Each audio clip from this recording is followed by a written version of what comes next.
নমস্কার বন্ধুরা, আগামী 16ই আগস্ট জন্মাষ্টমী। এই শুভ জন্মাষ্টমীর দিন 8টা টোটকায় দূর হবে আমাদের জীবনে অর্থাভাব।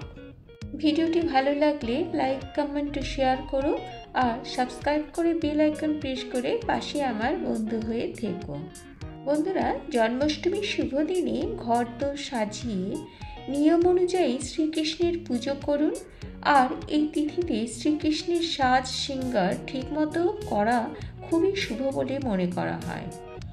এই তিথিতে উপবাস ও শ্রীকৃষ্ণের পুজো করলে নারায়ণ সন্তুষ্ট হন আর আমাদের জীবন থেকে আর্থিক অনটন দূর হয় এবং জীবন সুখ সমৃদ্ধিতে ভরে ওঠে। আমরা জানবো জন্মাষ্টমীতে কি কাজ করলে আর্থিক উন্নতি খুব তাড়াতাড়ি হয়।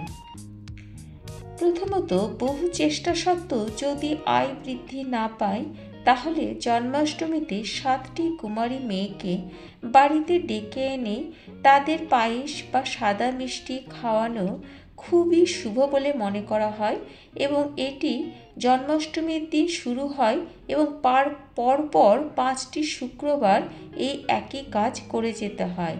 এর ফলে লক্ষ্মী প্রসন্ন হয়ে পরিবারে স্থায়ীভাবে বাসা বাঁধেন এবং আর্থিক দুরভাব দূরীভূত হয়। দ্বিতীয়ত, পরিবারের আর্থিক অনটন দেখা দিলে জন্মাষ্টমীর সকালে কৃষ্ণ মন্দিরে গিয়ে হলুদ মালা ও হলুদ বস্ত্র অর্পণ করুন।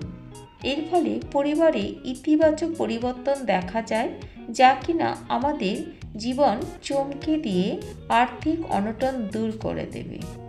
তৃতীয়ত, শাস্ত্রমতে জন্মাষ্টমী উপলক্ষে বাড়ির ঈশান কোণে গাওয়া ঘিয়ের প্রদীপ প্রজ্বলিত করুন। তারপর 11 বার ওম বাসুদেবায় নমঃ এই মন্ত্রটি জপ করুন এবং শেষে ঈশ্বরের ধ্যান করুন। চতুর্থত, চাকরিতে বা ব্যবসায় অবসাদ দেখা দিলে বা নানান সমস্যায় ঘিরে থাকলে জন্মাষ্টমীর দিন কপালে চন্দনের তিলক লাগান। তারপর গোলাপ জলের সঙ্গে জাফরান মিশিয়ে মাথায় লাগান। জন্মাষ্টমী থেকে শুরু করে প্রতিদিন এই উপায় অবলম্বন করলে শান্তি ও শীতলতা লাভ করা যায়। পঞ্চমত, লক্ষ্মীকে প্রসন্ন করার জন্য জন্মাষ্টমীতে কলা গাছ লাগান। তারপর প্রতিদিন সেই গাছের সেবা করুন। কলা গাছে ফল ধরলে তা দান করে দিন। এর ফলে লক্ষ্মী তুষ্ট হয়ে আপনার অর্থ ভাণ্ডার ভরে দেবে। ষষ্ঠত, জন্মাষ্টমীতে দক্ষিণাবর্ত শঙ্খে জল ভরে কৃষ্ণের অভিষেক করুন। এই উপায়ে লক্ষ্মী প্রসন্ন হবে এবং পরিবার ধনধান্যে ভরে উঠবে আর সুখ সমৃদ্ধিতে জীবন ভরে উঠবে।